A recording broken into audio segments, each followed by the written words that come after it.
You are looking at Julian's pronunciation guide, where we look at how to pronounce better some of the most mispronounced words in the world, like this other curious word. But how do you say what you're looking for today? Let's learn how to pronounce this fascinating word once and for all correctly, and clarify the pronunciation in English. If you want to learn more vocabulary that is confusing, stay tuned, I've got more videos for you. Accessories is how it is pronounced. So let's break it down into syllable. A schwa sound, not an a. In English it's normally a. Xe, an e sound. Accessories.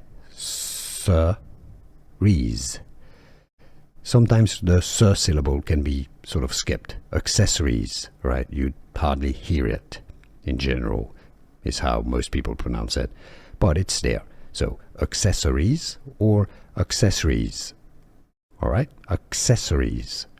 It's easy once you know. Stress on that se syllable. And now you know. Here are more videos on how to pronounce more confusing words and names too many mispronounced. Like this video if you found it useful. I appreciate your support. I'll see you soon and thanks for watching.